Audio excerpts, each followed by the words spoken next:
The rain hammered down on the empty street like bullets from the sky. Officer Marcus Reed wiped the fog from his windshield as he drove slowly through the neighborhood. His German shepherd Bruno sat alert in the back seat, his ears perked up at every sound. It was nearly midnight, and the storm had driven everyone indoors. The streets were deserted, or so Marcus thought. As he turned onto Maple Street, Bruno suddenly started barking. The dog's behavior changed completely. He pawed at the window and whined in a way Marcus had never heard before. In their 5 years together, Bruno had never acted like this without a good reason. Marcus slowed the patrol car to a crawl, his eyes scanning the darkness. That's when he saw them. 2 small figures huddled under a bus stop shelter. At first, Marcus thought his eyes were playing tricks on him. Who would leave children out in weather like this? He pulled the car over immediately and grabbed his flashlight. Bruno continued barking, but it wasn't an aggressive bark. It was urgent, almost pleading. Marcus stepped out into the rain, and within seconds, he was soaked to the bone. He approached the bus stop carefully, his flashlight beam cutting through the downpour. What he saw made his heart stop. 2 little girls, no older than 5 or 6 years old, sat pressed against each other. They were identical twins with dark hair plastered to their faces. Their clothes were completely drenched, and they were shivering violently. The moment his light hit them, both girls looked up with wide, terrified eyes. They didn't scream or run. They just stared at him like frightened animals. Marcus immediately softened his approach, crouching down to their level. His uniform was getting muddy, but he didn't care. "Hey there, sweethearts," he said gently, keeping his voice calm. "I'm Officer Marcus. I'm here to help you. Are you okay?" Neither girl spoke. They just continued to stare at him with those haunting eyes. Marcus noticed something disturbing. Both girls had bruises on their arms.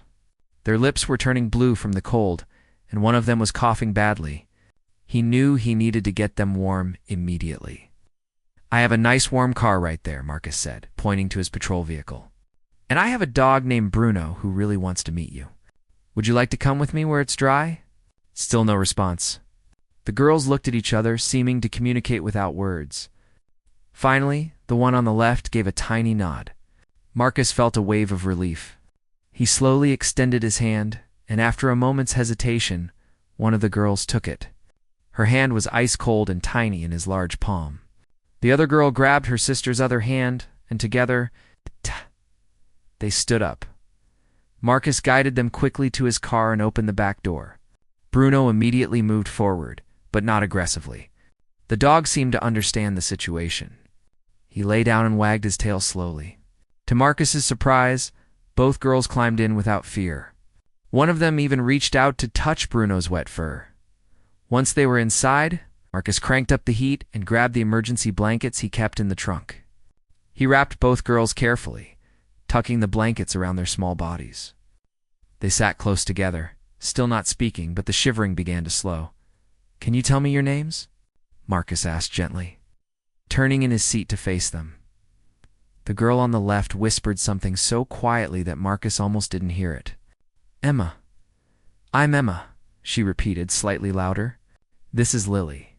Grass. Marcus smiled warmly. "Emma and Lily. Those are beautiful names. Can you tell me where you live? Where are your parents?" At the mention of parents, both girls' faces changed. Fear flashed across their features and they pressed closer together. Emma's bottom lip trembled, and tears started rolling down her cheeks. Lily put her arm around her sister protectively. "It's okay," Marcus said quickly. "You're safe now. Nobody's going to hurt you. I promise." He radioed dispatch, keeping his voice low and calm so he wouldn't frighten the girls further. "This is Unit 47. I found 2 minor children, approximately 5 to 6 years old, abandoned at the bus stop on Maple and 3rd. They appear to be in distress. Requesting child services and medical assistance to my location." The dispatcher's voice crackled back with confirmation. Help was on the way. Marcus turned his attention back to the twins. Bruno had moved closer to them, resting his head near their feet. The girls were petting him now, their small hands moving through his fur. "Do you girls like dogs?" Marcus asked, trying to keep them talking. Lily nodded. "We had a dog," she whispered. "But he went away." What was your dog's name? Rusty Emma said softly. He was brown and white. That sounds like a nice dog, Marcus replied. Bruno here is my best friend. We work together every day. As he spoke, Marcus was making mental notes. The girls' clothes were old and didn't fit properly. Their hair hadn't been brushed in days. Both had dirt under their fingernails and dark circles under their eyes. These weren't children who had simply wandered away from home. Something much worse was happening. Emma, Lily, Marcus said carefully, how long have you been sitting in the rain? The girls looked at each other again. That silent communication. Finally, Emma spoke. A long time. We waited and waited, but nobody came. Who were you waiting for? Emma's voice dropped to barely a whisper. Mommy said she would come back. She said to wait right there and not move. We were good. We didn't move. Marcus felt anger rising in his chest, but he kept his face neutral. What kind of mother would leave two little girls alone in a storm? When did your mommy leave you there? After lunch, Lily said. The sun was still up. Marcus glanced at his watch. It was now 12:15 a.m. These children had been sitting in the rain for over 12 hours. He struggled to keep the emotion out of his voice. You girls did so well waiting, he said. You were very brave, but now you're with me, and I'm going to make sure you're taken care of. The sound of sirens cut through the rain. An ambulance pulled up behind Marcus's patrol car, followed by another police vehicle. A woman in a Child Protective Services jacket emerged from a sedan. Marcus stepped out to brief them quickly, leaving the door open so the girls could see he wasn't going far. Severe neglect at minimum, Marcus told the paramedics. They've been exposed to the elements for over 12 hours, both showing signs of hypothermia. I'm seeing bruises, malnutrition, and possible abuse. The CPS worker, a kind-faced woman named Sarah Chen, approached the car carefully. She had been doing this job for 15 years, but her heart still broke every single time. She could see the two little faces peering out from the blankets, their eyes following every movement. Hi, sweethearts, Sarah said warmly. My name is Sarah. These nice people are going to check to make sure you're healthy, okay? And then we're going to take you somewhere warm and safe where you can have some hot food and rest. The paramedics moved in with practiced efficiency, but gentle hands. As they examined the girls, Marcus watched their faces. He had seen a lot in his career, but something about this case was getting under his skin. These weren't just neglected children. There was something more going on. He could feel it in his gut, and Bruno's continued agitation confirmed it. The dog wouldn't settle down. He kept whining and looking toward the direction the girls had come from. Marcus knew that behavior. Bruno had sensed something bad, something beyond just finding the children. Whatever had happened to Emma and Lily, the full story was still waiting to be uncovered, and Marcus was determined to find out what it was. The hospital waiting room smelled of antiseptic and bitter coffee. Marcus sat in an uncomfortable plastic chair, still in his damp uniform. Bruno lay at his feet, finally calm but alert. Sarah Chen sat across from him, filling out paperwork on her laptop. The fluorescent lights buzzed overhead, making everything feel unreal. Through the small window in the examination room door, Marcus could see the twins sitting on the hospital bed. A nurse was checking their vital signs while a doctor examined them carefully. Both girls held hands, never letting go of each other. Even in a safe place, they couldn't relax. I've been doing this job for a long time, Sarah said quietly, not looking up from her screen. But I've never seen kids left out in a storm like that. Who does that to their own children? Marcus shook his head. I keep thinking about what Emma said, that their mother told them to wait, like it was planned. Planned abandonment, Sarah muttered. It happens more than people think. Parents get overwhelmed, scared, desperate. They convince themselves the kids will be better off without them. But for 12 hours in a storm? Marcus's voice was tight with barely controlled anger. They could have died from exposure. They're lucky I came through when I did. Sarah finally looked up at him. That wasn't luck, officer. That was you doing your job and actually paying attention. Most cops would have driven right past that bus stop without a second glance. Bruno saw them first, Marcus admitted. He knew something was wrong before I did. The examination room door opened, and Dr. Patricia Moore stepped out. She was a pediatrician who specialized in cases involving child welfare. Her face was grave as she approached them. Both girls are suffering from mild hypothermia, dehydration, and malnutrition, Dr. Moore reported. They're underweight for their age. I'd estimate they're about 6 years old, but they're the size of 4-year-olds. Long-term neglect, Sarah noted, typing quickly. That's not all, Dr. Moore continued. Emma has 3 partially healed fractures in her left arm. Old injuries, maybe 3 to 4 months old. Never properly treated. Lily has burn marks on her lower back. Circular patterns consistent with cigarette burns. Both girls have scars on their legs and backs from what appears to be being hit with a belt or similar object. Marcus felt his jaw clench so hard his teeth hurt. Bruno sensed his anger and winced softly. How long has this been going on? Based on the scarring patterns and healing stages of various injuries, I'd say months. Possibly years. Dr. Moore's voice was professional, but her eyes showed the same anger Marcus felt. These children have been systematically abused for a long time. Are they talking at all? Sarah asked. Did they tell you anything about what happened? Very little, Dr. Moore replied. They're terrified. Lily won't speak at all now. Emma said a few words, but she keeps asking if they're in trouble. She thinks they did something wrong by letting us help them. Marcus stood up, unable to sit still anymore. I need to find out where they came from. These girls didn't just appear out of nowhere. Someone knows who they are. Be careful, Sarah warned. If the parents realize the children have been found, they might disappear or try to cover their tracks. I'll be discreet, Marcus promised. Bruno and I will start at the bus stop and work our way out from there. Dr. Moore nodded. I'm keeping them here overnight for observation. They need fluids, nutrition, and rest. But physically, they'll recover. The psychological trauma is another matter entirely. Can I see them before I go? Marcus asked. Of course. They've been asking about you and the dog. Marcus entered the examination room quietly. Both girls looked up immediately, their faces brightening when they saw him and Bruno. It was the first time he had seen them smile. Even if the smiles were small and hesitant. Hey there, Marcus said gently, approaching the bed. How are you feeling? Warm, Emma said. It was such a simple statement, but it carried so much weight. She was warm. Such a basic human need that she had been denied. Lily reached out to pet Bruno, who moved closer to make it easier for her. The dog was remarkably gentle, as if he understood how fragile these children were. The doctor says you get to stay here tonight, Marcus told them.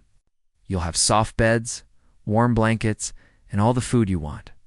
And tomorrow, Miss Sarah is going to take you to a safe place where you can rest and play. Are you leaving? Emma's voice was suddenly fearful. Are we in trouble? No, sweetie, you're not in trouble at all, Marcus assured her quickly. You did nothing wrong. Nothing. I have to go do some work, but I promise I'll come back and check on you. Okay? Emma looked at her sister, then back at Marcus. Will you find who hurt us? The question hit Marcus like a physical blow. She was 6 years old, and she already understood that what had happened to her wasn't normal. Wasn't right, as Marcus said firmly. I will find them, and I will make sure you're both safe. That's a promise. Lily finally spoke, her voice so quiet Marcus had to lean in to hear. Thank you for finding us. You're welcome, sweetheart. You're both very brave. Marcus left the hospital with Bruno. The rain had finally stopped. The streets were slick and empty. He drove back to Maple Street, parking near the bus stop where he had found the twins. The crime scene unit had already been there, collecting any potential evidence. But Marcus wanted to see the area again. He stepped out of the car and let Bruno out. The dog immediately started sniffing the ground, his nose working overtime. Marcus had worked with Canine units long enough to know that Bruno was picking up a scent trail. The dog moved away from the bus stop, heading east down the sidewalk. What do you smell, boy? Marcus asked, following closely. Bruno pulled harder on the leash, moving with purpose now. They walked for 3 blocks, turning onto a residential street lined with old houses in various states of disrepair. Many of them had overgrown yards and broken fences. This wasn't the nice part of town. Halfway down the block, Bruno stopped in front of a small, run-down house. The paint was peeling, the front steps were rotting, and several windows were covered with cardboard. But what caught Marcus's attention was the for-rent. Signs stuck in the front yard, and the fact that the front door was standing slightly open. Bruno barked once, sharp and commanding. This was it. This was where the scent led. Marcus called for backup on his radio, then approached the house carefully. "Police? Anyone home?" No answer. The house seemed empty, but appearances could be deceiving. Marcus waited until another patrol car arrived before entering. Officer Jenny Rodriguez, his partner on many cases, stepped out with her hand on her weapon. "What do we have?" Jenny asked. "Bruno tracked the twins sent here," Marcus explained. "Doors open. House looks abandoned. Let's check it out." They entered the house together, flashlights cutting through the darkness. The smell hit them immediately. Garbage, mold, and something worse underneath. The living room was nearly empty except for a stained couch and some fast food containers scattered on the floor. They moved through the house room by room. The kitchen had a few dishes in the sink and an empty refrigerator. The bathroom was filthy, with a broken mirror and water stains everywhere. But it was the smallest bedroom at the end of the hall that made both officers stop in their tracks. The room was tiny, barely big enough for the single mattress on the floor. There were no sheets, no blankets, no pillows. In the corner sat a plastic bucket. The window was nailed shut, and there were scratches on the inside of the door, down low. "At child's height, they locked them in here," Jenny whispered, her voice shaking with rage. Marcus noticed something else. Drawings on the wall, made with what looked like crayon or marker. Two stick figures holding hands. The same image repeated over and over. Emma and Lily holding on to each other in this nightmare. Bruno whined and pawed at the closet door. Marcus opened it carefully. Inside, hanging on the wall, was a leather belt with a metal buckle. Beside it, a wooden paddle with holes drilled through it. Instruments of abuse. On the closet floor was a cardboard box. Marcus opened it and found documents. Birth certificates for Emma Grace Patterson and Lily Ann Patterson, born March 15th, 6 years ago. Medical records showing they had been born healthy but had no checkups after age 2. School enrollment forms that were never submitted, and photographs. So many photographs. Pictures of the twins as babies, smiling and happy. Then, as toddlers, the smiles fading. And finally, more recent photos, where there were no smiles at all, only fear and sadness in their eyes. "Call Sarah," Marcus told Jenny, "and get the crime scene unit back out here. This whole place is a crime scene." As Jenny made the calls, Marcus walked through the house again, documenting everything with his phone camera. Every piece of evidence that would help build a case. Every proof of the horror these children had endured. In the kitchen, found a note on the counter written in hasty handwriting. "Can't do this anymore. They're better off without me." That was it. No explanation. No remorse.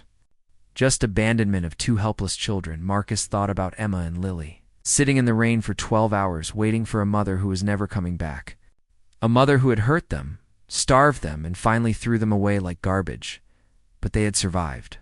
And now Marcus had evidence. Now he could build a case. Now he could find whoever had done this and make sure they faced justice. Bruno sat beside him, sensing his determination. The night was far from over, and the IMVs. The police station buzzed with activity despite the early morning hour. Marcus sat at his desk, surrounded by case files, photographs, and notes. He had been working for 6 hours straight, and the sun was just beginning to rise outside the windows. His eyes burned with exhaustion, but he couldn't stop. Not yet. Detective Lisa Hamilton walked over with 2 cups of coffee. She was the lead investigator on the case now, and Marcus was grateful to have her on board. Lisa had 20 years of experience with crimes against children, and her track record spoke for itself. "You look terrible," Lisa said bluntly. Handing him a coffee, "Thanks," Marcus replied with a tired smile. Just trying to piece everything together. Lisa pulled up a chair and opened her own case file. The birth certificates list the mother as Jennifer Patterson, age 28.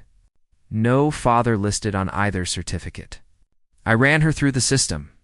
Criminal record: 3 arrests for drug possession, 1 for theft, 2 for assault. She's done 2 short stints in county jail, but nothing major. Until now. Lisa pulled out a photograph and placed it on the desk. This is Jennifer Patterson's most recent mugshot from 8 months ago. Marcus studied the photo. Jennifer Patterson had hollow eyes, stringy blonde hair, and the telltale signs of drug addiction written all over her face. She looked much older than 28.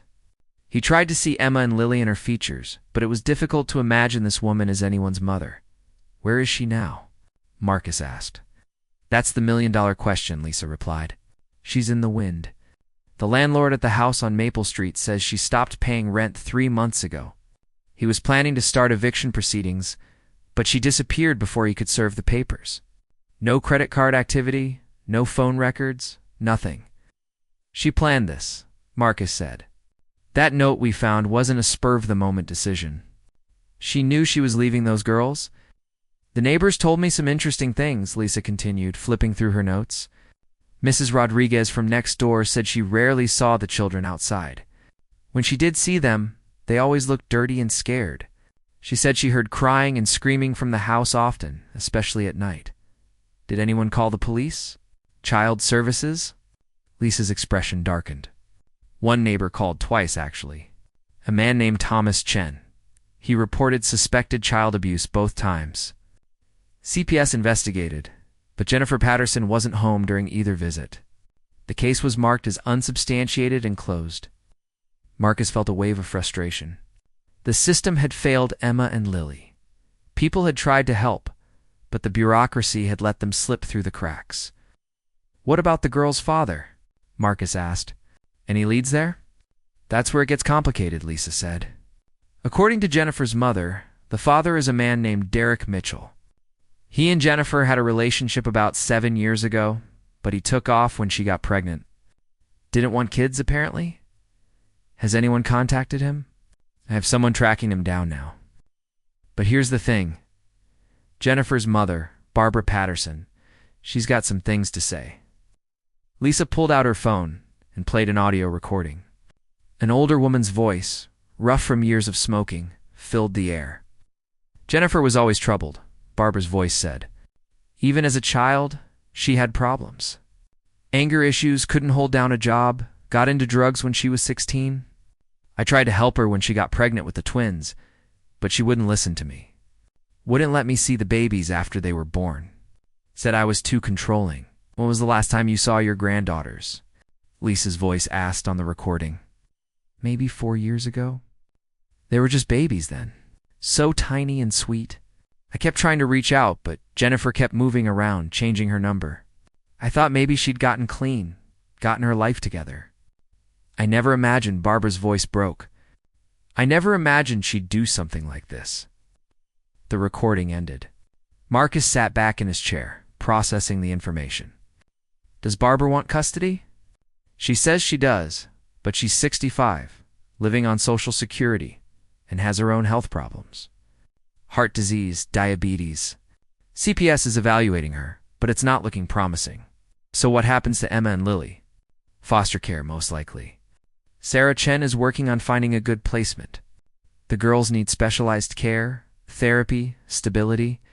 It's going to be a long road, Marcus thought about the twins, tucked safely in their hospital beds. They had been through so much already, and now they'd be thrown into the foster system. It didn't seem fair. Officer Jenny Rodriguez knocked on the doorframe.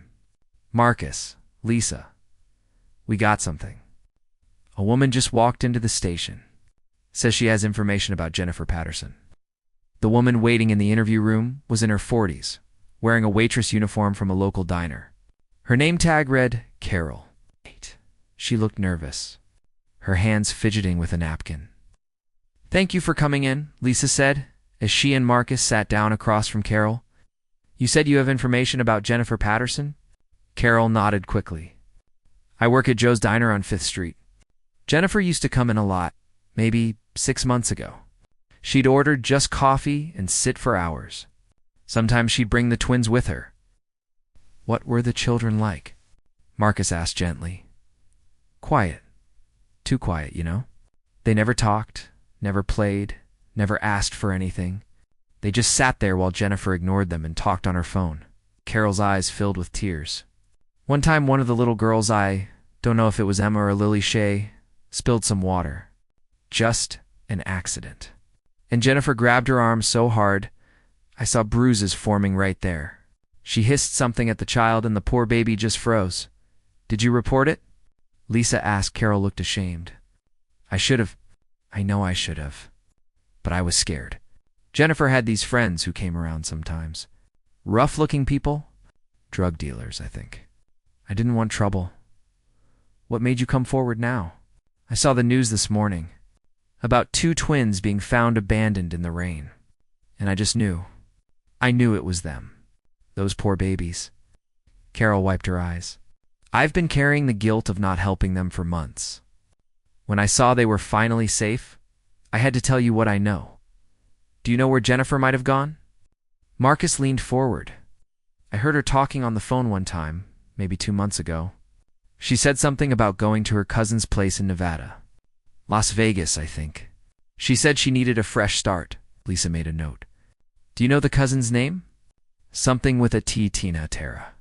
I'm sorry, I can't remember exactly. That's okay. You've been very helpful, Lisa assured her. If you think of anything else, please call me. She handed Carol her business card. After Carol left, Lisa immediately got on the phone. I'll contact Las Vegas PD, see if they can help us locate Jennifer Patterson. If she's using drugs out there, she might pop up in their system. Marcus stood and stretched. His body ached from lack of sleep, but his mind was racing. They were building a case, piece by piece. But something was still bothering him. Lisa. What Carol said about Jennifer's friends. The drug dealers. We should look into that angle too. Maybe they know where she is. Already on it, Lisa replied. Narcotics Division is pulling files on known dealers in the area where Jennifer lived. We'll see if any of them have connections to her. Marcus's phone buzzed. It was a text from Sarah Chen. The girls are asking for you. Can you visit? I need to go to the hospital, Marcus told Lisa. The twins want to see me. Go, Lisa said. I'll keep working on finding Jennifer. We'll get her, Marcus. I promise. When Marcus arrived at the hospital with Bruno, Emma and Lily were sitting up in their beds, eating breakfast. They looked better than they had the night before, cleaner, calmer, with some color returning to their faces. But the haunted look in their eyes remained. You came back, Emma said, her face lighting up when she saw Marcus and Bruno. I promised I would, Marcus said, smiling. Bruno trotted over to the beds, and both girls reached out to pet him. A child psychologist. Dr. Raymond Foster stood nearby. He had been working with the twins, trying to get them to open up about their experiences. He nodded at Marcus in acknowledgement. Officer Marcus, Emma said quietly. Are we going to live here forever? No, sweetheart. You're going to go to a special place where you'll be safe and cared for. A place with other kids and people who will help you feel better. Will you come visit us there too? Lily asked, speaking for the first time that morning. I'll visit as often as I can, Marcus promised, though he knew it might not be often enough. Once the girls entered the foster system, there would be restrictions on who could see them. Dr. Foster gestured for Marcus to step outside for a moment.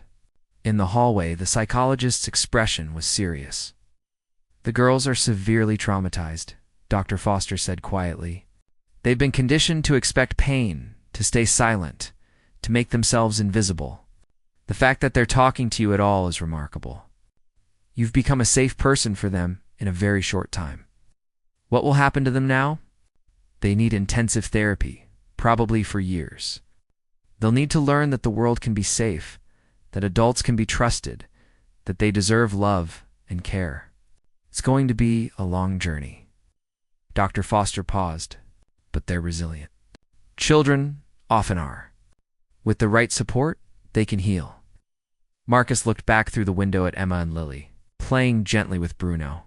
They deserved so much better than what they'd been given, and he was going to do everything in his The courtroom was packed with people, their faces reflecting a mixture of anger and sadness. Marcus sat in the front row, his uniform pressed and clean. Bruno wasn't with him today. The courthouse didn't allow animals except for official court service dogs, but Marcus felt the dog's absence keenly, knowing how much Bruno had helped with this case. Jennifer Patterson was led into the courtroom in handcuffs and an orange jumpsuit. She looked even worse than her mugshot. Her skin was sallow, her hair greasy and unwashed. But it was her eyes that struck Marcus the most. They were empty, devoid of any emotion or remorse. The charges were read aloud by the prosecutor. District Attorney Rebecca Walsh. Jennifer Marie Patterson, you were charged with 2 counts of child endangerment, 2 counts of child abuse, 2 counts of felony neglect, and 2 counts of abandonment of a minor. How do you plead? Jennifer's public defender, a young man who looked uncomfortable, leaned over and whispered to her. Jennifer straightened up slightly and spoke in a flat voice. Not guilty. A murmur went through the courtroom. Marcus clenched his fists. Not guilty. After everything she had done to those children, she was going to claim innocence. Judge Patricia Morrison, a stern woman in her 60s, banged her gavel. Order in the court. Bail hearing will proceed. Ms. Walsh, your position? Rebecca Walsh stood, her posture radiating confidence. Your Honor, the state requests that the defendant be held without bail. Ms. Patterson, abandoned. 2 6-year-old children in a severe rainstorm, leaving them exposed to potentially fatal conditions for over 12 hours. Evidence collected from her residence shows a pattern of severe physical abuse, neglect, and imprisonment. She is a flight risk, having already fled to Nevada when these crimes came to light. Your Honor. The public defender stood quickly. My client has no significant criminal history. The charges, while serious, do not warrant holding her without bail. She has family in the area who can ensure she appears for trial. Judge Morrison looked through the case file, her expression growing darker with each page she turned. Finally, she looked up at Jennifer with cold eyes. Ms. Patterson, the evidence presented here is deeply disturbing. The photographs of your children's injuries alone are enough to keep me awake at night. I am denying bail. You will remain in custody until trial. She banged her gavel. We will reconvene in 30 days for a preliminary hearing. As Jennifer was led away, she finally showed emotion hunger. She twisted around, trying to see who was in the courtroom. Her eyes landed on Marcus, and for a brief moment their gazes locked. He saw no remorse there, only rage at being caught. Outside the courthouse, Marcus was approached by Barbara Patterson, Jennifer's mother. The elderly woman looked frail and heartbroken. Her eyes were red from crying. Officer Reed, Barbara said, her voice trembling. Can I talk to you for a minute? Of course, ma'am. They walked to a bench away from the crowd. Barbara sat down heavily, clutching her purse in her lap. I want you to know that I tried. I tried to help Jennifer. Tried to be there for those babies. But she shut me out completely. No, Marcus said gently. Lisa told me about your attempts to stay in contact. I keep thinking about what I could have done differently, Barbara continued, tears streaming down her face. If I had pushed harder, if I had found a way to see them, maybe this wouldn't have happened. Your daughter made her own choices. But they're my grandbabies, Barbara sobbed, and I failed them. I want to see them, Officer Reed. I want to tell them I'm sorry. I want them to know that they have family who loves them. Marcus felt his heart break for this woman. I'll talk to Child Services. I can't make any promises, but I'll ask if supervised visits are possible. Thank you, Barbara whispered. Thank you so much. Later that week, Marcus received a call from Sarah Chen. The twins had been placed in a foster home with experienced parents who specialized in trauma cases. Robert and Maria Santos had been fostering children for over 15 years, and they had a track record of helping severely traumatized kids heal and thrive. I think this is going to be a good placement, Sarah told Marcus over the phone. The Santos family has a calm, structured environment. They have 2 biological children who are grown, and they currently have 1 other foster child, a 9-year-old boy named Miguel. He's been through trauma too. so he understands. How are the girls adjusting? Marcus asked. It's early days, but they're showing some positive signs. They ate dinner at the table with the family last night. That might not sound like much, but for kids who are locked in a room and given food like animals, sitting at a table with other people is huge progress. Can I visit them? Actually, they've been asking for you. And for Bruno, the Santos family said, you're welcome to visit any time. They think it would help the girls to see a familiar, trusted face. Marcus felt relief wash over him. I'll come by this weekend. And I'll bring Bruno. When Saturday arrived, Marcus drove to the Santos home in a quiet suburban neighborhood. The house was modest, but well-maintained, with a fenced backyard and a swing set visible from the street. Children's drawings were taped to the windows, and bright flowers lined the walkway. Maria Santos answered the door with a warm smile. She was a woman in her 50s, with kind eyes and graying hair pulled back in a ponytail. Officer Reed, we've been expecting you. Please, come in. The inside of the house was cozy and lived in. Family photos covered the walls, mixed with artwork clearly made by children. The smell of cookies baking drifted from the kitchen. It was everything the house on Maple Street wasn't: warm, safe, and full of love. The girls are in the playroom with Miguel, Maria said, leading Marcus down a hallway. They're still very shy and quiet, but they've started to play a little bit. That's progress. She opened a door to reveal a bright room filled with toys, books, and games.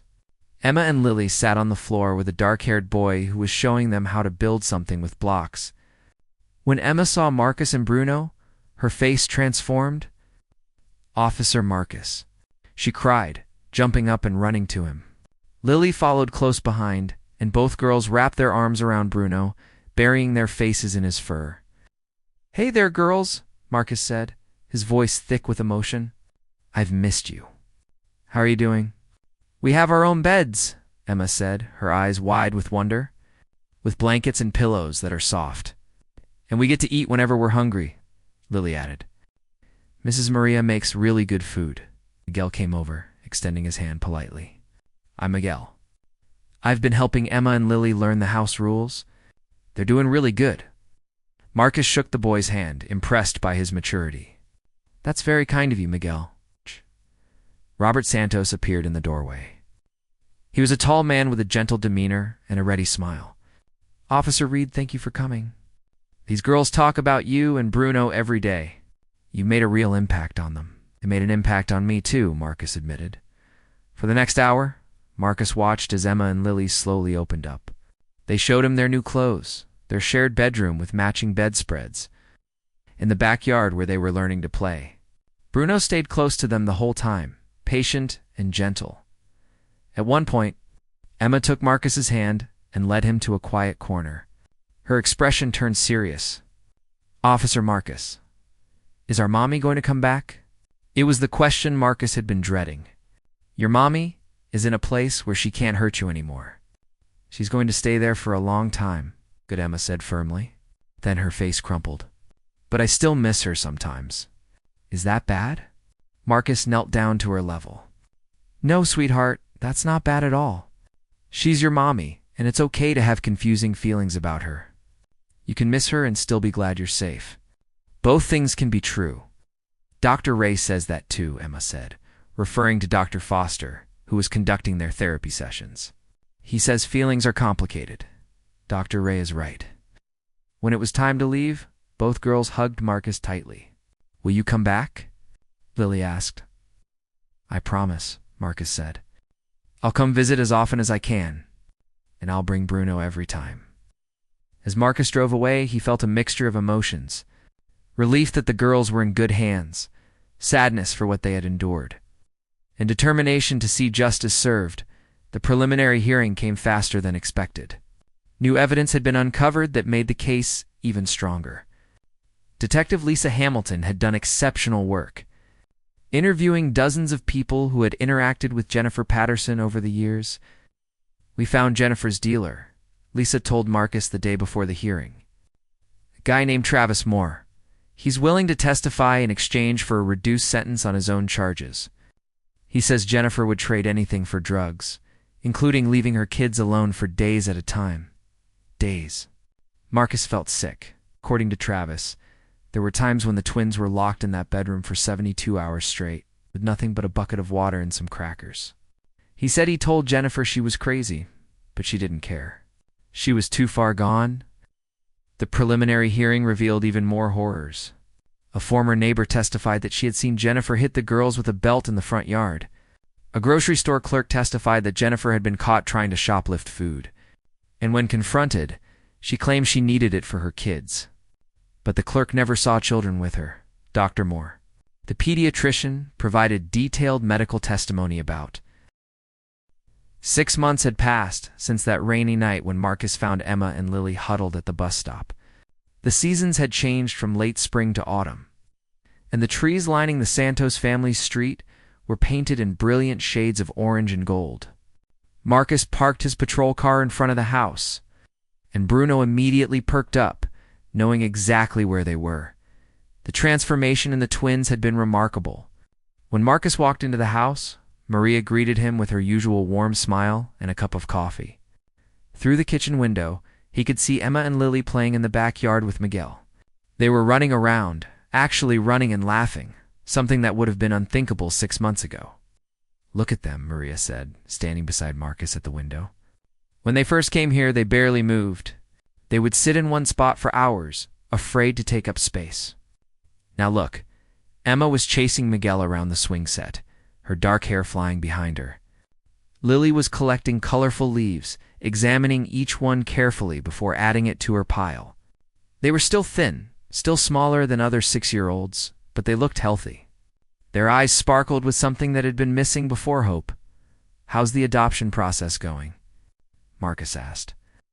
"Slowly but surely," Maria replied. "The paperwork is extensive and there are so many evaluations and home visits. But our caseworker says everything looks good. She thinks we should have the final hearing in about 3 months. That's wonderful news. The girls are excited. They started calling us Mom and Dad last month. The first time Emma said it, I cried for an hour."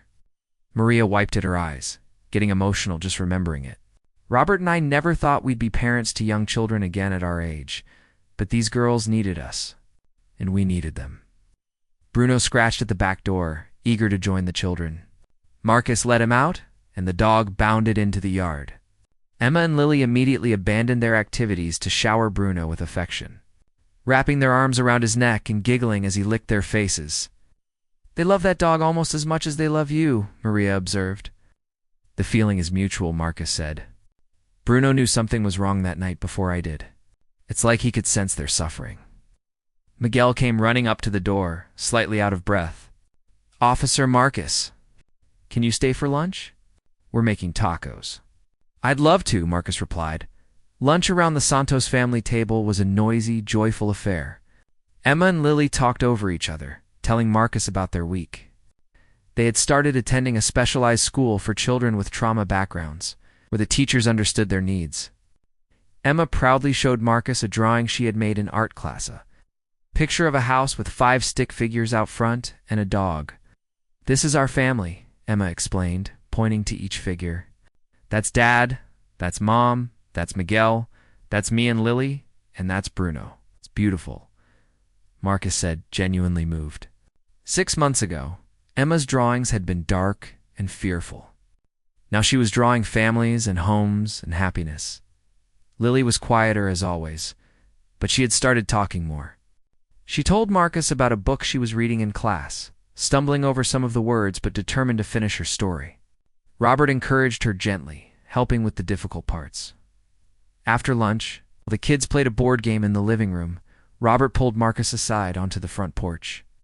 The older man's expression was serious. "There's something I need to tell you," Robert said quietly. "Emma has been having nightmares. Not every night, but a couple times a week. She wakes up screaming, saying that someone is coming to take them away." Marcus felt his chest tighten. "Has she talked to Dr. Foster about it?" "Yes, and he says it's actually a normal part of the healing process. Her brain is processing the trauma. But it breaks my heart to see her so scared." Robert's voice cracked slightly. "She's just a little girl. She shouldn't have to be afraid of anything. You're doing everything right," Marcus assured him. The fact that she feels safe enough to express her fear, to cry and reach for help, that's progress. When I found them, they were silent. They had learned that making noise brought pain. I know you're right. Maria and I remind ourselves of that every day. We see how far they've come, and it amazes us. Robert paused, watching through the window as Emma laughed at something Miguel said. But we worry about the future too. What happens when they're teenagers and their trauma expresses itself in different ways? What if we can't reach them? You will, Marcus said firmly, because you love them and they know it. That's what they never had before. Consistent, unconditional love. The conversation shifted to lighter topics, but Marcus couldn't shake the concern about Emma's nightmares. Before he left, he asked to speak with both girls privately. They went to their shared bedroom, a cheerful space filled with stuffed animals, books, and the matching bedspreads that had so impressed them on his first visit. Marcus sat on the floor with them, Bruno lying across his lap. Your dad told me you've been having bad dreams, Emma. Mel looked down at her hands. Sometimes I dream that we're back in the old house, in the dark room, and nobody comes to help us. That must be very scary, Marcus said gently. I know it's not real, Emma said, her voice small. Mom and Dad told me we're safe now. But when I'm sleeping, I forget. Lily scooted closer to her sister, taking her hand. They still did that held hands, whenever they felt uncertain or afraid. It was their anchor, their way of reminding each other they weren't alone. It's okay to be scared sometimes, Marcus told them. Even when you know you're safe, your brain remembers the times you weren't safe. That's normal. But every day those memories will get a little bit quieter. And one day, you'll have more happy memories than scary ones. Do you promise? Emma asked, her eyes searching his face. Marcus thought carefully about his answer. He didn't want to make promises he couldn't keep. I promise that you're safe now. I promise that your mom and dad love you and will protect you. And I promise that I'll keep visiting you and bringing Bruno for as long as you want me to. Forever? Lily asked hopefully. Forever, Marcus confirmed. That seemed to satisfy them. They went back to playing, their brief moment of vulnerability passing like a cloud across the sun as weeks turned into months. Marcus watched the girls continue to blossom. He visited every Sunday, bringing Bruno along. It became a routine they all looked forward to. Sometimes they would go to the park, where Emma and Lily were learning to play on the equipment like normal children. Other times they would stay home. Marcus would read them stories or play games with them. Dr. Foster reported that therapy sessions were going well. Both girls were working through their trauma at their own pace. Emma was more verbal, more willing to talk about her feelings and memories. Lily expressed herself through art and play therapy, creating elaborate scenes with dolls and toys that helped her process what she had. The sessions revealed disturbing details that hadn't come out before. The girls talked about times when they had been punished for crying or asking for food. They remembered being locked in the dark for what felt like forever. They recalled the day their mother left them at the bus stop, telling them to wait and be good, and never coming back. But they also talked about each other, about how they had survived by staying together, by holding hands in the darkness, by whispering reassurances to each other when they were scared. Their bond had kept them alive, both physically and emotionally. Marcus learned about this during a meeting with Dr. Foster, Maria, and Robert. The adults sat in the psychologist's office, discussing the girls' progress and needs. They have an extraordinary connection, Dr. Foster explained. Twin bonds can be powerful, but what Emma and Lily share goes beyond that. They were each other's only source of comfort and safety for years. They protected each other emotionally when no one else was there to protect them. That's why we've kept them in the same room, Maria said. Even though we have space to give them separate bedrooms, they're not ready for that. They may never be ready, Dr. Foster added. That's okay. There's no rule that says twins need separate rooms. What matters is that they feel safe and supported. What about the long-term prognosis? Robert asked. Will they be able to live normal lives? Have healthy relationships? Dr. Foster leaned back in his chair, choosing his words carefully. Trauma like this leaves lasting effects. There's no denying that. But children are resilient, especially when they receive early intervention and proper support. Emma and Lily have both of those things. They have loving parents, therapy, medical care, a stable home, and a community that cares about them. He gestured toward Marcus. They have Officer Reed, who checks in on them regularly and provides a sense of security. They have Miguel, who has become a protective big brother. They have each other. All of these factors contribute to healing. So yes, Dr. Foster continued, I believe they can live full, meaningful lives. They'll carry their past with them. That's unavoidable. But it doesn't have to define their future. I've seen children overcome incredible adversity. Emma and Lily have everything they need to do the same. Marcus felt a weight lift from his shoulders. He had worried about the girls constantly, wondering if the damage done to them was too severe to heal. Hearing Dr. Foster's assessment gave him hope. That Sunday, when Marcus arrived for his weekly visit, he found the courthouse on Adoption Day looked completely different from the last time. Marcus had been there for Jennifer Patterson's sentencing. Instead of anger and despair hanging in the air, there was joy and anticipation. The hallway outside the courtroom was filled with the Santos family's friends and supporters. Teachers from the girls' school had come, along with neighbors, members of their church, and even some of Marcus's fellow officers who had followed the case. Emma and Lily wore matching dresses that Maria had let them pick out themselves. Emma had chosen purple, and Lily had chosen pink. Their hair was neatly braided, and they each clutched a stuffed animal gifts from their soon-to-be official grandmother. Robert's mother, who had flown in from Florida for the occasion, Marcus arrived in his dress uniform. With Bruno at his side wearing a special vest for the occasion, the moment the girls saw them, they ran over, their fancy shoes clicking on the marble floor. You came? Lily exclaimed, throwing her arms around Bruno's neck. I wouldn't miss this for the world, Marcus replied, kneeling down to their level. This is the most important day of your lives. We're getting adopted, Emma said, saying the word carefully, as if it were made of something precious and fragile. We're going to be real Santos family members. You already are, Marcus told her. Today just makes it official. Judge Morrison was presiding over the adoption hearing, something Marcus found fitting. She had seen the worst of what had happened to these children, and now she would witness their happy ending. When everyone filed into the courtroom, the judge's stern face softened as she watched Emma and Lily walk in, holding their parents' hands. The hearing was brief but emotional. Sarah Chen testified about the girls' progress over the past 8 months. Dr. Foster provided a psychological evaluation, confirming that the Santos home was the best possible placement for the twins. Teachers and neighbors spoke about the positive changes they had witnessed in the children. Robert and Maria stood before the judge, each holding one of the girls. Robert's voice shook as he spoke. Your Honor, my wife and I have been foster parents for many years. We've loved every child who has come through our home. We've said goodbye to many of them when they moved on to adoptive families or reunification with their biological parents.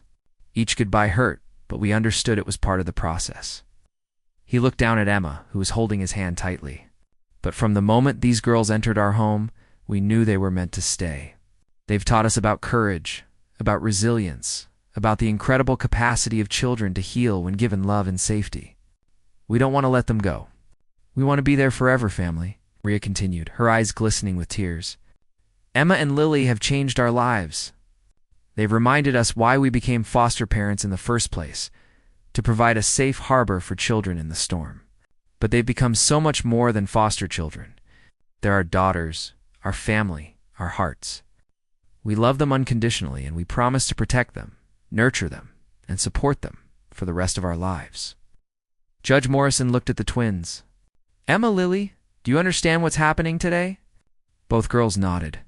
Emma spoke up, her voice clear and strong. We're getting a forever family. We get to stay with Mom and Dad and Miguel forever and ever. And is that what you want? The judge asked gently, as both girls said in unison. Judge Morrison smiled, a rare expression on her usually stern face. Then it is my great honor to grant this adoption. As of today, Emma Grace Patterson and Lily Ann Patterson are now and forever Emma Grace Santos and Lily Ann Santos.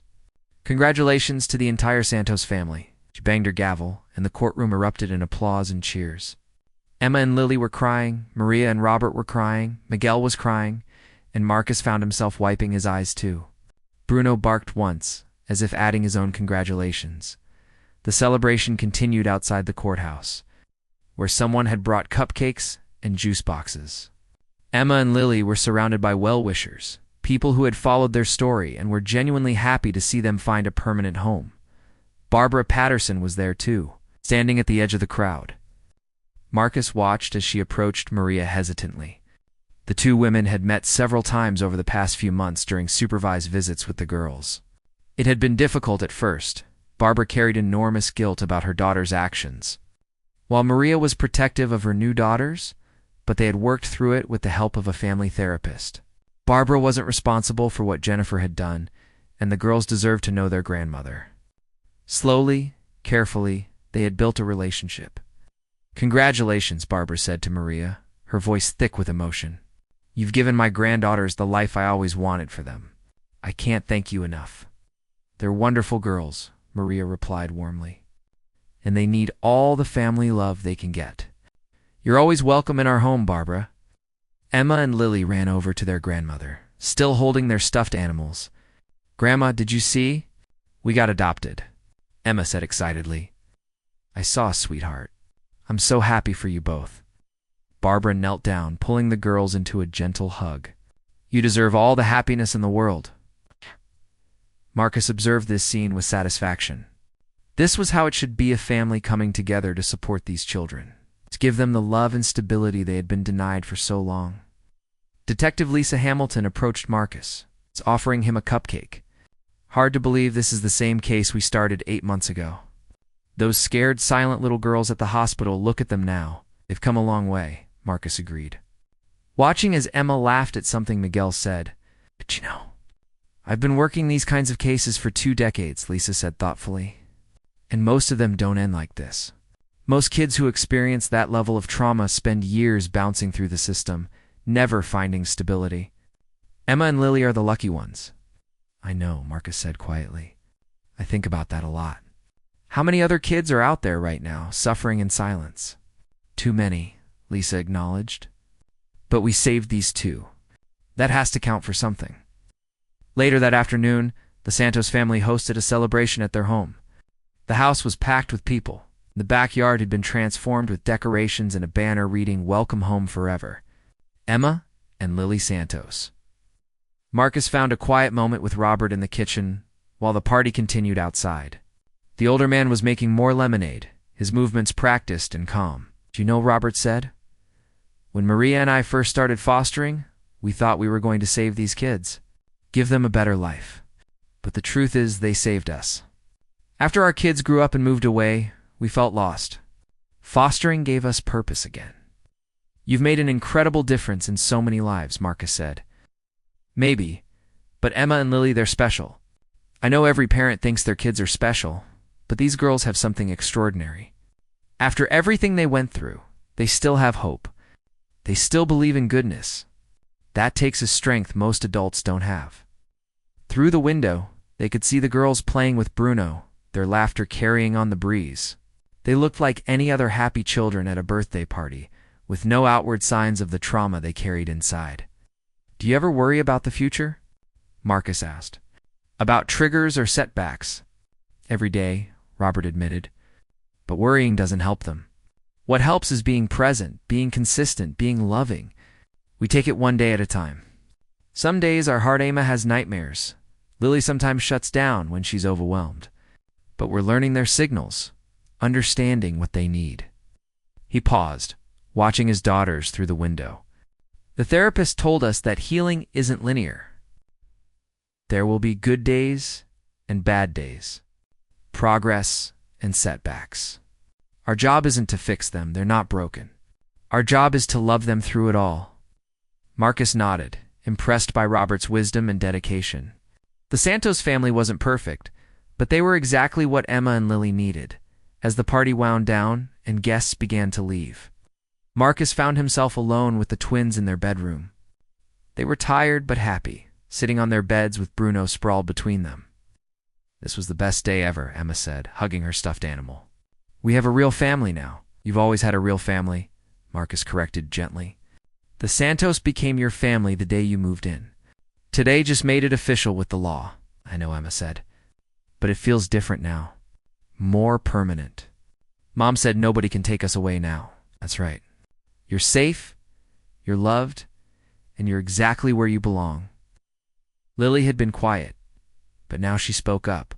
Officer Marcus, will you still visit us? Even though we have a family now? Marcus felt his heart squeeze. Of course I will. You're stuck with me and Bruno for life. We're part of your extended family now, good Lily said simply, reaching out to pet Bruno's head.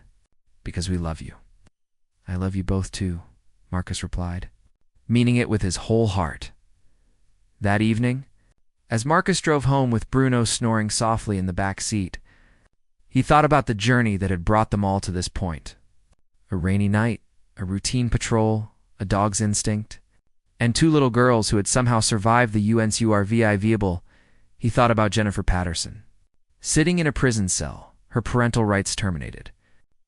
Did she ever think about her daughters? Did she feel any remorse for Water?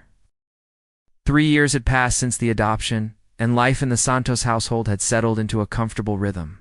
Emma and Lily were now 9 years old, thriving in 4th grade at their school. They had grown taller, healthier, and more confident with each passing year.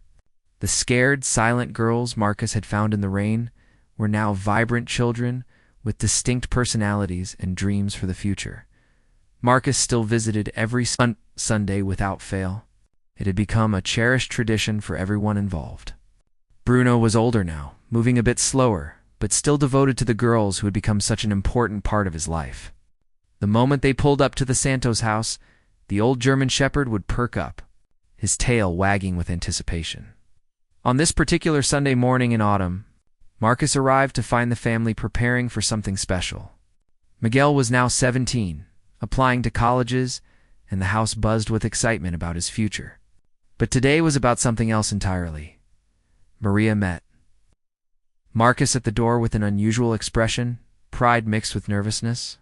The girls have been working on something for weeks. They want to share it with you today. Inside, Emma and Lily were waiting in the living room. They had grown into distinctive individuals over the years. Emma was outgoing and talkative, always ready with a story or joke. She wanted to be a veterinarian when she grew up, inspired by her love for Bruno and all animals. Lily remained quieter, but had discovered a passion for art. Her drawings now covered the refrigerator and walls of the house, each one more detailed and beautiful than the last. Officer Marcus, Emma called out, using the title she still preferred despite him telling her she could call him just Marcus. We have something important to show you. The girls had set up a small presentation area with poster boards and printed photos. Marcus sat down on the couch, curious and a bit emotional already. Sensing this was going to be significant, Emma stood up first, taking a deep breath. At 9 years old, she carried herself with a confidence that would have been unimaginable 3 years ago. We've been working on a project for school about people who made a difference in our lives, and we chose you. Lily stood beside her sister, adding quietly, We wanted you to know what you mean to us. They unveiled the first poster board. It was titled Our Hero, Officer Marcus Reed, and included photos from over the years Marcus and Bruno at the hospital, at the adoption celebration, at birthday parties and holiday gatherings. At the park, teaching the girls how to throw a ball, Emma began to speak, reading from notes she had prepared. 3 years ago, we were lost and scared. We didn't think anyone cared about us. We thought we were going to die in that rainstorm. But then you found us. You didn't just save our lives that night, Lily continued, her voice soft but steady. You kept coming back. You made us feel important and worthy of love. You showed us that not all adults are scary. Marcus felt his throat tighten.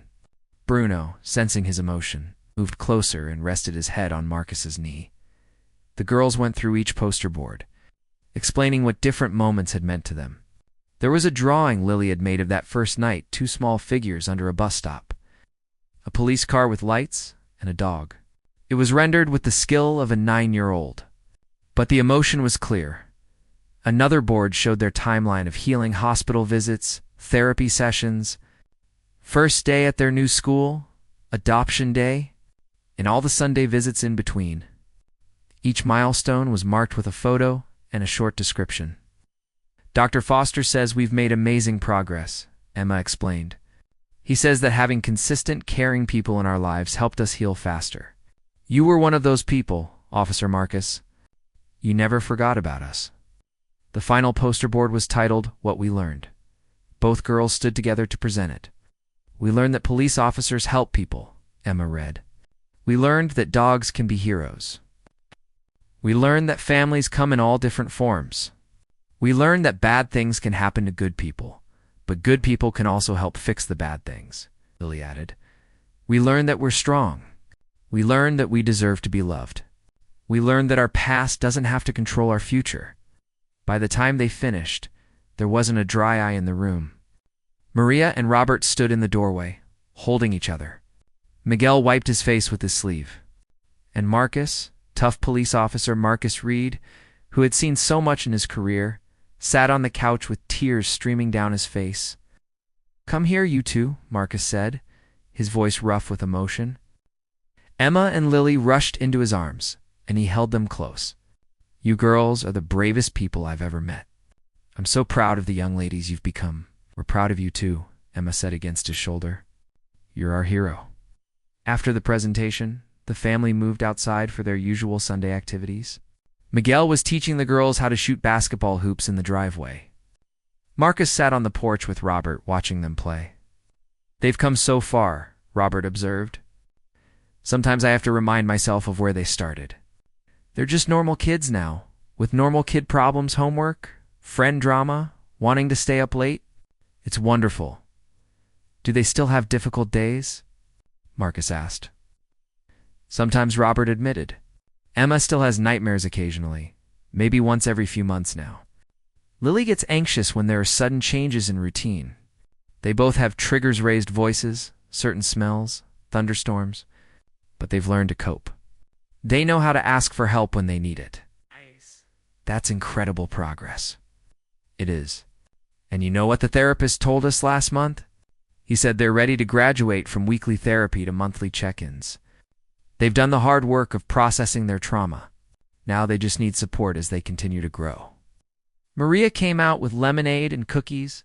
She settled into a chair beside them, watching her children with obvious love. You know, Marcus, the girls have been asking if they could do something special. What's that? They want to start a program at their school called Safety Buddies. They want to teach other kids about recognizing unsafe situations and knowing who to ask for help. They want to share their story appropriately, of course, to help other children. Marcus felt a surge of admiration. That's amazing. They want to turn their pain into purpose. Exactly, Maria said. Their teacher thinks it's a wonderful idea. The school counselor has agreed to help them develop the program. They could really make a difference for other kids. They already have, Marcus said softly, as the afternoon wore on. Marcus found himself reflecting on the journey they had all taken together. He thought about Jennifer Patterson, still serving her sentence in prison. According to Lisa Hamilton, who kept tabs on her, Jennifer had never asked about her daughters. She had shown no interest in how they were doing or any remorse for what she had done. She was exactly where she belonged, but Emma and Lily had transcended their mother's failures. They had taken the worst possible start in life and were building something beautiful from it. They weren't defined by their trauma. They were defined by their resilience, their kindness, their determination to help others. Later, as the sun began to set, Marcus sat with both girls on the porch swing, while Bruno dozed at their feet. The autumn air was crisp and cool, carrying the scent of fallen leaves. Officer Marcus, Lily said thoughtfully, "Do you remember what we looked like when you found us?" "I do," Marcus replied honestly. "Sometimes I try to remember, but it's hard," Lily continued. "Like it happened to someone else, not me." "That's okay," Marcus assured her. "You don't have to hold on to those memories if they don't serve you. What matters is who you are now." Emma leaned against his arm. "But we don't want to forget everything. We want to remember so we can help other kids who might be going through something similar. That's why we want to start the Safety Buddies program." "It's very brave of you both," Marcus said. "Sharing your story to help others takes real courage." "You're brave too," Emma said. You chose a job where you help people every day, even when it's scary or difficult. Marcus smiled. You know what?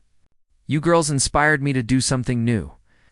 I've started working with the Canine unit to train more police dogs, specifically for finding missing children. We're calling it the Bruno program. Both girls sat up excitedly. Really? That's so cool. Bruno was the real hero that night, Marcus explained. He sensed you before I saw you. So now we're training more dogs like him, teaching them to search for lost or endangered children. The program launched last month, and we've already had our first successful rescue. Bruno's famous, Emma exclaimed, reaching down to pet the sleeping dog. Bruno's tail thumped once in acknowledgement. The conversation drifted to lighter topic school projects. Upcoming holidays, Miguel's college applications. But Marcus felt the weight of the moment. These Sunday visits had become the highlight of his week.